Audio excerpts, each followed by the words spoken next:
Okay, here we are, meditation 121. It's actually number 122 from the side of the original experiment.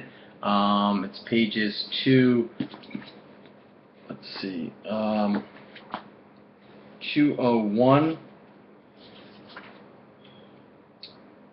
No, it's 201 to 202.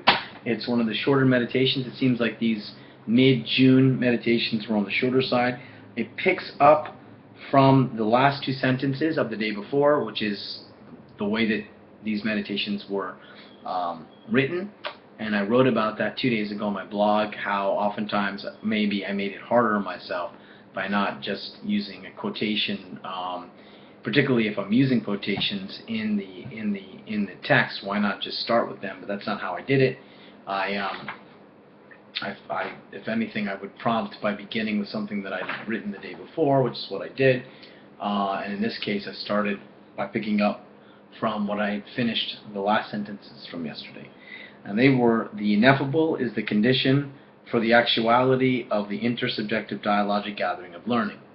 This is why we say the ineffable and the learning community merge together. So in this next meditation, there's a lot of further exploration of the ineffable. Now, ineffability is definitely a phenomenon that captures my attention and has always captured my attention, because it's sort of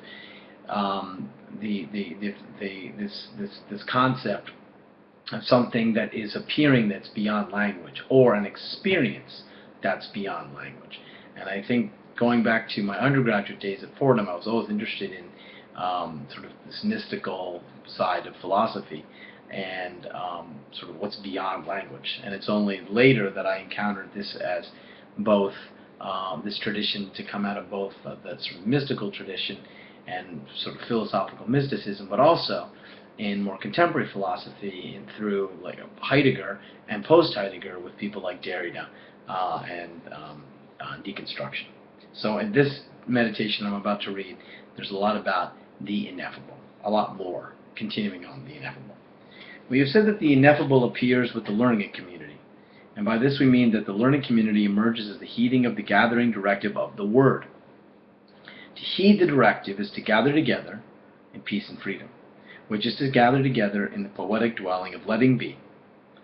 To let be is to cultivate the freedom manifesting in plurality.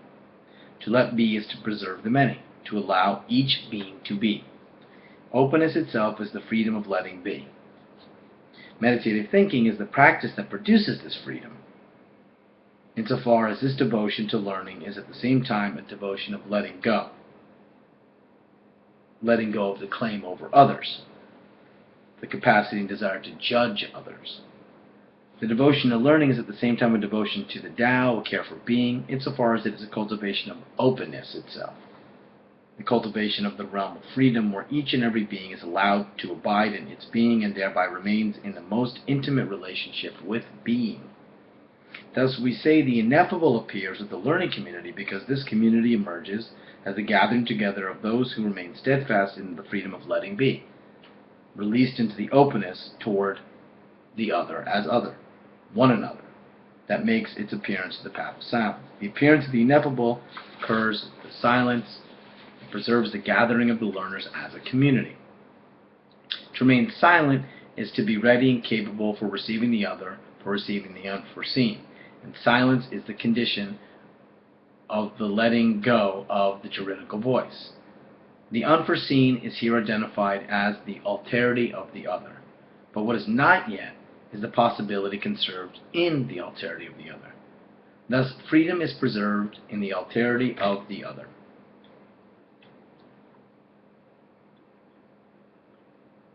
Conserved in the modality of the poetic, in order...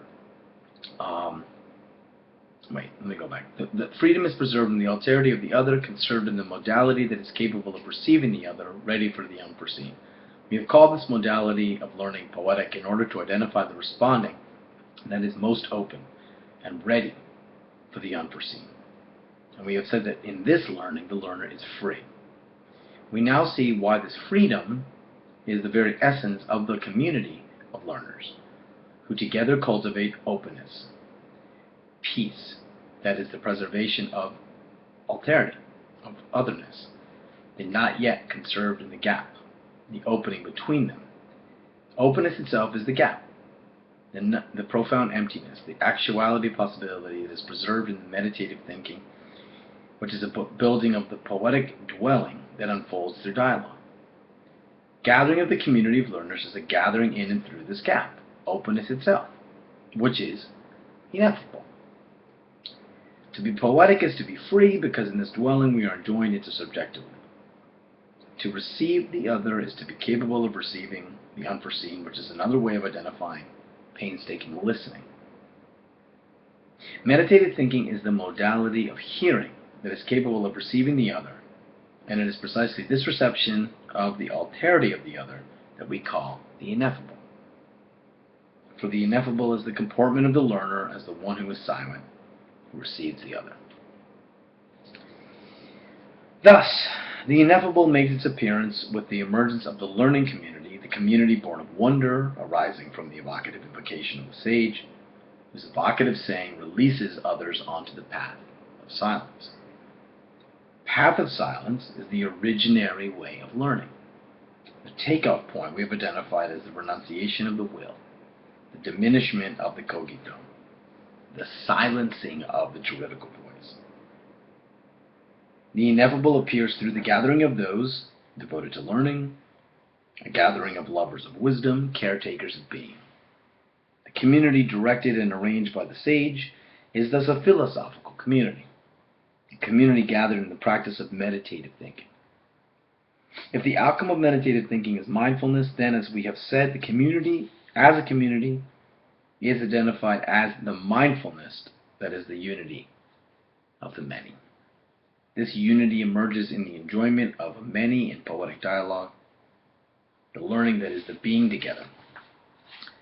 Mindfulness is the being together of the many in peace and freedom. And that's how it ended. This day, 10 years ago, the 14th of June, commemorated 10 years later, this day, the 14th of June, 2014.